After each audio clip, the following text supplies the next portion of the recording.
Hello students, this is Jyotsna and welcome to you all on my YouTube channel learn with Jyotsna. स्वागत है आप सभी का एक बार फिर से मेरे यूट्यूब चैनल पर, जिसमें आज की क्लास में हम लोग समास के बारे में डिस्कस करेंगे, जो हिंदी का एक बहुत महत्वपूर्ण टॉपिक है। इसमें से बहुत क्वेश्चंस बनते हैं, तो सभी टीचिंग एग्ज़ाम्स में ये आपकी मदद करने वाला है। स्टार्ट करते हैं इस टॉपिक को। समास। तो सबसे पहले हम देखेंगे भाई समास का शाब्दिक अर्थ क्या है। तो समास का शाब्दिक अर्थ होता है संक्षेप। समास का शाब्दिक अर्थ होता है संक्षेप, यानी शॉर्ट में किसी शब्द को संक्षेप में करना, शॉर्ट में करना। और अगर आपसे पूछा जाए कि समास का विलोम शब्द क्या है, तो ये है आपका व्यास। समास का विलोम शब्द क्या है? व्यास। तो देखते हैं हम लोग समास की परिभाषा को कि समास किसे कहते हैं। समास वह है जो दो या इससे अधिक शब्दों की को जोड़कर बने और जिसका विग्रह हो सके। मतलब ऐसे शब्द समास होंगे जिनको आप क्या कर सकते हैं, जिनका आप विग्रह कर सकते हैं, ठीक है, और जिनको आप क्या कर सकते हैं, विग्रह कर सकते हैं, तो वो आपके समास कहलाएंगे। इसके साथ ही साथ क्या कर सकते हैं आप, जिनका आप विग्रह कर पाएंगे और जिनको आप खोल पाएंगे, जिन शब्दों को, है ना, तो वो आपके समास होंगे, दो शब्दों से मिलकर बने होंगे। नेक्स्ट है आपका यहाँ पे समास के उदाहरण देखिए। तो समास के अगर हम यहाँ पे उदाहरण देखें तो समास के उदाहरण है गंगा तट, यानी गंगा का तट। गंगा का तट, देखिए इसका विग्रह हो गया गंगा तट का। गंगा तट का अगर मैंने यहाँ पे विग्रह किया तो गंगा का तट हो गया, यानी यहाँ से एक शब्द निकल कर के आया का। गंगा का तट, इसको खोलेंगे गंगा तट को तो गंगा का तट निकल के आया, और इसमें का शब्द छिपा था, तो ये छिपा हुआ शब्द बाहर निकल आया और हम पहचान भी पाएंगे कि कौन से प्रकार का समास है। तो ये हमारा तत्पुरुष समास है। तत्पुरुष समास है। तो इसी तरीके से ये विग्रह हम कर पाएंगे और हम पता भी कर पाएंगे विग्रह करके कि भाई इसमें कौन सा शब्द छिपा है, जिससे ये क्लियर हो पाएगा कि ये किस प्रकार का समास है। तो ये हुआ। दूसरा है आपका राजाज्ञा। राजाज्ञा, राजाज्ञा को अगर हम खोलेंगे तो निकलेगा राजा की आज्ञा। देखिए इस शब्द को हमने यहाँ पे खोला तो शब्द क्या बाहर निकला, राजा की से हम पता कर पाएंगे कि ये हमारा तत्पुरुष समास है। इस शब्द के अंदर दो शब्द घुसे हुए थे, फिट थे, तो यहाँ से क्लियर हो गया राजा की आज्ञा। नेक्स्ट है क्रमांक। क्रमांक यानी क्रम से अंक। क्रमांक यानी क्रम से अंक। हम इसको अगर विग्रह करेंगे, खोलेंगे इसको, क्रम से अंक। अब यहाँ पे शब्द छिपा था से, ठीक है, क्रमांक में से शब्द छिपा था, तो यहाँ से भी क्लियर हो गया कि कौन से प्रकार का समास है, ये तत्पुरुष समास के अंदर आएगा। तो ये समझ में आ गया होगा शायद आप लोगों को। देखिए कि समास किसे कहते हैं, ये हमने उदाहरण भी देख लिए। समास का विलोम व्यास भी हमने देख लिया। इसके आगे चलते हैं।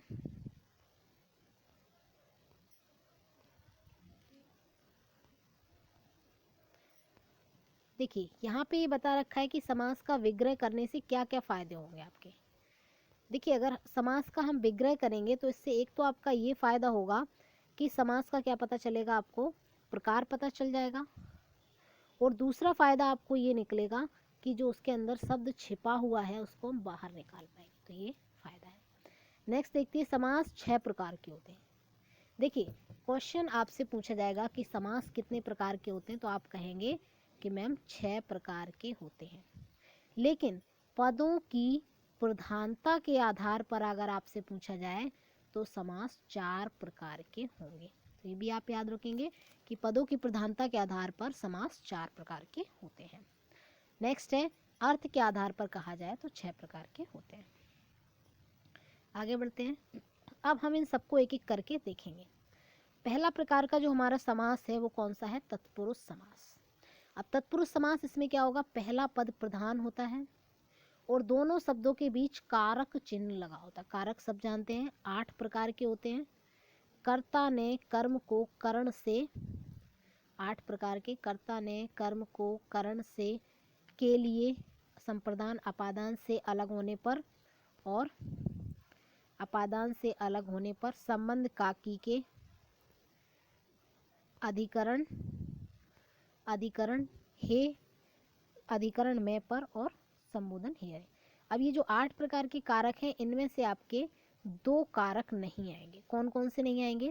पहला तो आपका कर्ता कारक नहीं आएगा, ठीक है, और दूसरा कौन सा नहीं आएगा आपका? पहला तो कर्ता नहीं आएगा और दूसरा आपका नहीं आएगा संबंध कारक।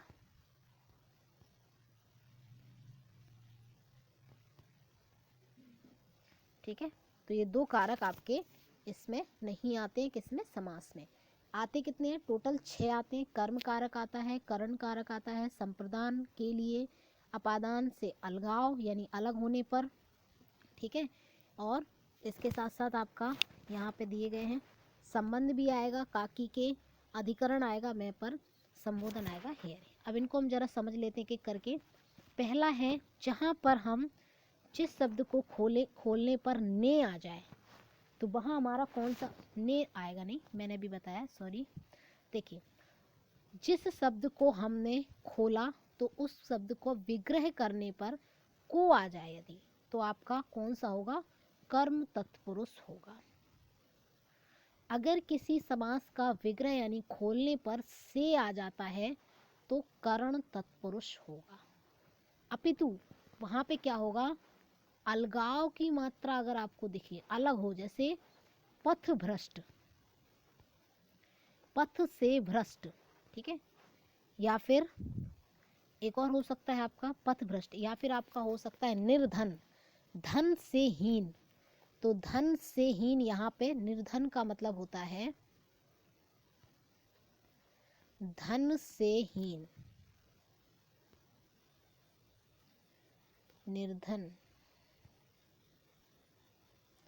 यानी धन से हीन, ठीक है। निर्धन का मतलब होता है धन से हीन। तो यहाँ पे जो से छिपा है ये आपका करण कारक नहीं है, बल्कि ये क्या है? आपका अपादान कारक है, क्योंकि धन से क्या हो रहा? हीन हो रहा, अलग हो रहा। अलगाव का जहाँ भाव आएगा वहाँ कौन सा कारक होगा? वहाँ अपादान कारक होगा। तो ये इंपॉर्टेंट भी है और इसमें कंफ्यूजन भी होती है, ठीक है। तो यहाँ पे ये अपादान कारक होगा, अलग होने पर से आएगा, और यहाँ पे से जिसमें अलगाव का भाव नहीं होगा वहाँ पे करण होगा। संप्रदान कारक यदि किसी शब्द में के लिए छिपा है तो संप्रदान कारक संप्रदान तत्पुरुष हो जाएगा, है ना। नेक्स्ट आगे देखते हैं। अगर किसी में जैसे गंगा जल है ना, तो एक शब्द है गंगा जल, अगर हम इसको खोलेंगे तो इसका मतलब हो जाएगा गंगा का जल। अगर हम इसे खोलेंगे तो क्या निकलेगा? गंगा का जल। तो यहाँ पे का निकला, जो कि क्या है? काकी के मैंने अभी बताया संबंध तत्पुरुष हो जाएगा आपका, है ना। अधिकरण में मैं या पर आ जाएगा। जिस शब्द को खोलने पर मैं या पर निकले तो समझ जाइए अधिकरण तत्पुरुष है।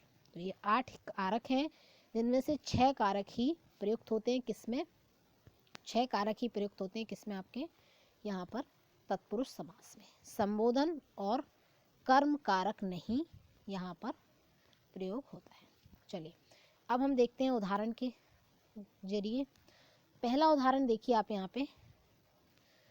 पहला उदाहरण राजपुत्र। तो यहाँ पर हमने देखा राजा का पुत्र। राजपुत्र को अगर हमने विग्रह किया तो राजा का पुत्र निकल करके आया। अब यहाँ पर जो का है ये आपका का की के में आ रहा है, तो ये कौन सा हो जाएगा? ये आपका संबंध तत्पुरुष हो जाएगा, ठीक है। क्लियर है? दूसरा एग्जाम्पल देखते हैं। चिड़ी मार, चिड़िया को मारने वाला। चिड़ी मार का अगर हम विग्रह करें यहाँ पर तो क्या निकलेगा? चिड़ी मार यानी चिड़िया को मारने वाला। अब यहाँ पे जो आपका को आया तो कर्ता ने, हमने पीछे देखा था, कर्ता ने कर्म को, ये देखिए कर्म को हमने यहाँ पे देखा था ना, कर्म को, तो कर्ता ने कर्म को यहाँ पे आ जाएगा आपका, तो यहाँ पे कर्म तत्पुरुष हो जाएगा। कौन सा तत्पुरुष हो जाएगा? कर्म तत्पुरुष हो जाएगा। को आ रहा, चिड़िया को मारने वाला। तो विग्रह करने से समास का पता चलेगा, छिपे हुए शब्द बाहर निकले। नेक्स्ट है रोग मुक्त। देखिए रोग से मुक्त, तो से यहाँ पे आ रहा, रोग से मुक्ति हो रही, अलग हो रहा, दूरी हो रही रोग से, तो यहाँ पर आपका क्या हो जाएगा, यहाँ पर आपका कौन सा हो जाएगा, यहाँ पर आपका हो जाएगा कौन सा, अपादान कारक हो जाएगा। नेक्स्ट है जलाभिषेक, जल से अभिषेक, तो यहाँ पे कोई अलग तो हो नहीं रहा, से आ रहा है परंतु कोई अलग नहीं हो रहा, तो यहाँ पे क्या हो जाएगा, आपका करण तत्पुरुष हो जाएगा। कर्मवीर में भी यहाँ पे कोई अलगाव नहीं महसूस हो रहा, यहाँ पे भी करण तत्पुरुष है। अन्य एग्जाम्पल ये आप देख सकते हैं। चलिए आगे बढ़ते हैं। बहुब्री समास, नेक्स्ट इंपॉर्टेंट समास बहुब्री। अब बहुब्री समास को अगर हम यहाँ पे देखें तो बहुब्री समास होता क्या है, जिसमें दोनों अर्थ प्रधान नहीं होते, अर्थ नहीं है ये पद है, जिसमें दोनों पद प्रधान नहीं होते हैं और दोनों शब्दों को जोड़कर एक अन्य विशेष अर्थ होता है, यानी दोनों को जोड़ेंगे तो कोई तीसरा अर्थ निकलेगा। एग्जाम्पल देखते हैं। कोई भी प्रधान नहीं होगा, चाहे वो पहला पद हो चाहे वो दूसरा, कोई भी प्रधान नहीं होगा, ना पहला ना दूसरा, ठीक है, लेकिन अर्थ कोई तीसरा निकलेगा। उदाहरण देखते हैं, एक दंत, अब ना एक की बात हो रही और ना दांत की बात हो रही, ठीक है, बात किसकी हो रही, एक दंत कहा जाता गणेश को, गणेश की बात हो रही। मुरलीधर, जिसके हाथ में मुरली हो रही, तो ना मुरली की बात हो रही ना हाथ की बात हो रही, बात हो रही श्री कृष्ण की। तीसरा पद प्रधान है, तीसरा कोई विशेष अर्थ निकाल के दे रहा है। बीणा पाणी देखिए, जिसके हाथ में बीणा हो तो बीणा की बात भी नहीं हो रही, जिस हाथ की बात नहीं हो रही, बल्कि बीणा जिसके हाथ में होती है अर्थात सरस्वती की यहाँ पे बात हो रही है। महादेव, महान है जो देव अर्थात शिव। नीलकंठ भी इंपॉर्टेंट है, नीला जिसका है कंठ अर्थात शिव की बात यहाँ पे हो रही है ना। ऐसे ही आपका एक इंपॉर्टेंट है नीलकंठ के साथ साथ चंद्रशेखर, जिसके शिखर पर मस्तक पर चंद्र हो अर्थात कौन, शिव की बात यहाँ पे भी हो रही। पतझड़ यानी विशेष मौसम की बात। राजघाट अर्थात गांधी की समाधि की बात हो रही यहाँ पे। तिरंगा जिसमें 3 रंग हैं अर्थात किसकी बात हो रही, राष्ट्र ध्वज की बात यहाँ पे हो रही है। तो आई होप आप लोगों को क्लियर हो गया होगा। बहुब्री समास, इंद्र धनुष, इंद्र का धनुष, इंद्र के धनुष की बात नहीं हो रही, जबकि रेनबो की बात हो रही है। चंडीगढ़, चंडी का गढ़ अर्थात किसकी बात हो रही है, राजधानी है ये, ठीक है। तो पंकज, पंक में जन्मा अर्थात कमल की बात हो रही है। पंक यानी कीचड़ में जो जन्मा, तो ऐसी चीज को हम क्या कहते हैं, कमल कहते हैं। तीसरा पद प्रधान है। तो आई होप कि क्लियर हो गया बहुब्री समास। नेक्स्ट देखते हैं कर्मधारय समास। कर्मधारय समास देखते हैं। कर्मधारय समास क्या कहता है, इसमें कभी पहला पद प्रधान होगा तो कभी दूसरा पद प्रधान होगा। अभी क्लियर नहीं कि कब कौन सा पद प्रधान हो जाए, लेकिन दोनों शब्दों के बीच में ये चिन्ह आपको दिखाई देंगे। कौन कौन से, या तो जो दिखाई देगा या के समान या रूपी, इस तरीके के शब्द आपको विग्रह करने पर दिखेंगे, है ना। शब्द का अगर आप विग्रह करोगे तो इस तरीके के शब्द निकल कर बाहर आएंगे। इसमें पहला पद विशेषण और दूसरा पद विशेष होगा। ये भी होगा, जैसे नील गाय, नीली है जो गाय, तो नीली क्या है, गाय की विशेषता है, बल्कि गाय एक विशेष्य है।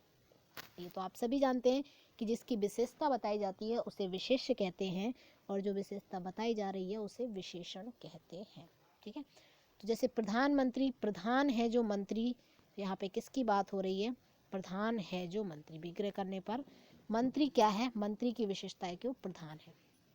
प्रधानाचार्य, प्रधान है जो आचार्य, यानी आचार्य में जो प्रधान है, श्रेष्ठ है, उसको प्रधानाचार्य। चंद्रमुख, चंद्रमा के समान मुख, यानी तुलना की जा रही, उपमा की जा रही है, उपमेय उपमान का भी यहाँ पे अर्थ होगा।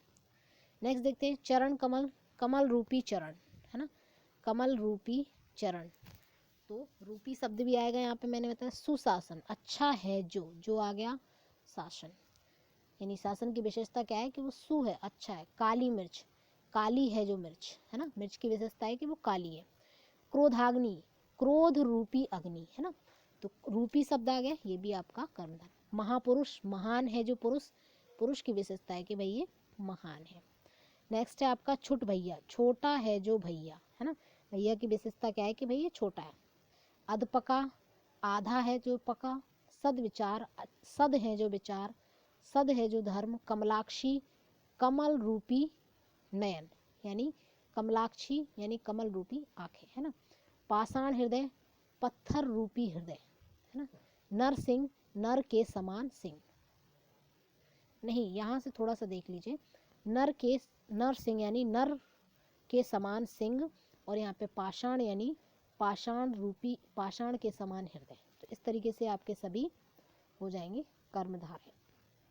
नेक्स्ट देखते हैं द्वंद्व समास। इसमें क्या होगा, द्वंद्व होगा। द्वंद्व का मतलब ही विरोध करना होता है। तो द्वंद्व में क्या होगा आपका, द्वंद्व समास में क्या होगा, इसमें ये होगा आपका, इसमें दोनों पद एक दूसरे के विपरीत होंगे। बिल्कुल सही है, द्वंद्व का मतलब ही लड़ाई झगड़ा मतभेद होता है ना। दोनों पद प्रधान होंगे, दोनों पदों के बीच योजक चिन्ह दिखेगा, या तो या दिखेगा, योजक चिन्ह दिखेगा, या तो और दिखेगा, या तो अथवा दिखेगा, या दिखेगा। ये सभी शब्द इनमें से कोई ना कोई दिखेगा विग्रह करने पर। जैसे माता पिता, इसमें योजक चिन्ह लगा है, तो विग्रह करने पर माता और पिता भाई एक दूसरे के अपोजिट है, माता अलग है पिता अलग है। गुण दोष, यहाँ पे होगा गुण और दोष, यानी गुण और दोष दोनों अलग अलग हैं, एक दूसरे के विपरीत हैं। लाभ हानि, लाभ होगा या हानि। देवासुर, देव और असुर, मोस्ट इंपॉर्टेंट, देव और असुर। राम श्याम, राम और श्याम, है ना, अलग अलग हैं दोनों, राम अलग है श्याम अलग है। हरि शंकर, हरि और शंकर, हरि विष्णु को कहते हैं, शंकर हमारे शंकर जी को कहते हैं। कृष्णार्जुन, कृष्ण और अर्जुन, ये भी इंपॉर्टेंट है, कृष्ण अलग है अर्जुन अलग है, दोनों अलग होंगे, एक दूसरे के विपरीत होंगे। 25 25 देखिए 5 और 20, तो 5 अलग होता है 20 अलग होता है ना। पंचविंशति 5 और 20 वही बात है। चलिए चतुर्दश 4 और 10, चतुर्दश 4 और 10, तो ये भी अलग अलग है। धर्माधर्म, धर्म और अधर्म। सत्यासत्य, सत्य और असत्य, ये थोड़े से इंपॉर्टेंट हैं, सत्यासत्य और धर्माधर्म। सत्य और असत्य, धर्म और अधर्म। सुरासुर भी इंपॉर्टेंट है, सुर और असुर इसमें छिपा है। 36, 6 और 30, तो ये दोनों अलग हैं, सभी एक दूसरे के अलग होते हैं, द्वंद्व समास के उदाहरण है। चलिए नेक्स्ट देखते हैं द्विगु समास। द्विगु समास को देखते हैं। द्विगु समास है हमारा, इसमें पहला पद संख्यावाची, सभी जानते हैं भाई पहला पद क्या होगा, संख्या का बोध कराएगा। लेकिन इसकी एक दूसरी विशेषता है कि यहाँ पर समाहार या फिर संग्रह दिखेगा आपको, है ना, अलगाव नहीं दिखेगा, जबकि एक समूह की बात होगी, समाहार की बात होगी, संग्रह की बात। जैसे दोपहर, तो दोपहरों का समूह। चौराहा, 4 राहों का समूह हो गया यहाँ पे। पंचरत्न यानी 5 रत्नों का समूह हो गया। अठन्नी यानी 8 आनों का समूह हो गया। त्रिफला 3 फलों का समाहार हो गया। सप्ताह 7 दिनों का समूह हो गया, है ना। नवरात्रि 9 रात्रियों का समाहार हो गया। जैसे आपका नेक्स्ट हो गया 100 वर्षों का समूह, शताब्दी। तो क्या हो रहा है यहाँ पे, क्या हो रहा, पहला शब्द तो संख्यावाची है, लेकिन संख्यावाची होने के साथ साथ देखिए मैंने पीछे द्वंद्व समास में भी आपको ये चीज़ें बताई थी, अब आप कंफ्यूज ना हो। जैसे 25 है, तो ये 25 भी तो आपका कहीं ना कहीं संख्यावाची है, लेकिन ये आपका द्विगु नहीं है, क्योंकि मैंने आपसे कहा है कि द्विगु समास वो होगा जिसमें आपको समाहार या फिर संग्रह भी दिखेगा, कहीं ना कहीं संख्यावाची होने के साथ साथ समाहार या संग्रह भी दिखेगा। तो यहाँ पर विग्रह करने पर समाहार और संग्रह नहीं दिख रहा है, अलग अलग है, 5 और 20, ठीक है। तो ये आप थोड़ा याद रखेंगे, ठीक है। तो ये द्विगु समास हो गया, 4 राहों का समूह। पंचरत्न यानी 5 रत्नों का समूह, 8 आनों का, इस तरीके से आप कर पाएंगे। चलिए आगे बढ़ते हैं। नेक्स्ट है आपका छठवां और लास्ट, अव्यय भाव समास। अव्यय भाव समास के बारे में देखें। अव्यय भाव, अव्यय में मीन्स क्या होता है, अव्यय एक ऐसे शब्द होते हैं जिन पर लिंग वचन कारक का कोई भी प्रभाव नहीं पड़ता है, तो इसमें पहला पद प्रधान होता है, ये आप याद रखेंगे, और अव्यय भी होता है, ठीक है।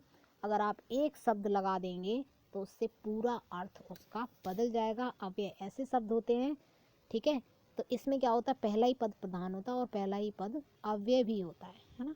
इसमें क्या होगा, इसमें इस तरीके के उपसर्ग लगे दिखेंगे आपको स्टार्टिंग में, यथा, प्रति, आ, प्रा, बे, नी, अनु, बहुत सारे उपसर्ग हैं जो आपको दिखेंगे। उदाहरण देखिएगा, प्रतिदिन, प्रति यहाँ पे आपका अपग्रह अव्यय है। निसंदेह में संदेह शब्द है लेकिन नी अव्यय है। अनुशासन में अनु अव्यय है। प्रदेश में प्र अव्यय है। यथार्थ में यथा और अर्थ, तो यथा आपका यहाँ पे अव्यय है। कानो कान, तो कान तो मूल शब्द हो गया, जबकि आपका कानो यहाँ पर एक अव्यय है। ठीक है, तो ये भी आप याद रखेंगे। नेक्स्ट है आपका सुना सुनी, तो सुना आपका यहाँ पे एक अव्यय है जिसका कोई मतलब नहीं होता, सुनी एक शब्द हो जाएगा।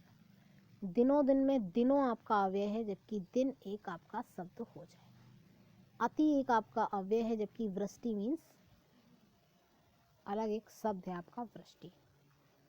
इसी तरीके से आपके और हैं,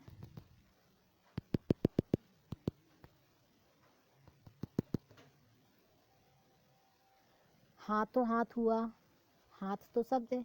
आजन्म, जन्म तो शब्द है लेकिन आ इसमें अव्यय है। अनुरूप, रूप तो शब्द है लेकिन अनु एक अव्यय है। बेमिसाल, मिसाल तो एक शब्द है लेकिन बे एक अव्यय है। महामारी, मार के बाद मार, महामारी, ठीक है। निरंद्र, भरपेट, भर एक अव्यय है जबकि पेट एक आपका शब्द है मूल। प्रत्येक, प्रति और एक एक मूल शब्द है जबकि प्रति अव्यय है। तो यहाँ पे जो अव्यय आपको एक आगे दिखाई देगा वहाँ पे आपका अव्ययभाव समास हो जाएगा। तो कैसी लगी आप लोगों को ये क्लास जिसमें हमने 6 समास डिस्कस किए हैं डिटेल में, और कोशिश की है कि टॉपिक आप लोगों तक, आप लोगों को मतलब आप लोगों को हेल्प भी करेगा और आप लोगों के लिए ये बेनिफिशियल भी होने वाला है। कोशिश की है मैंने कि जितनी भी चीज़ें यहाँ से बन सकती हैं मोस्टली मैंने एग्जाम्पल यहाँ पे ऐड किए हैं। तो थैंक्स फॉर वॉचिंग। वीडियो अगर अच्छी लगे तो लाइक कर देना और चैनल को सब्सक्राइब अभी तक ना किया है हो तो चैनल को सब्सक्राइब भी कर देना। थैंक्स फॉर वॉचिंग, धन्यवाद सभी का।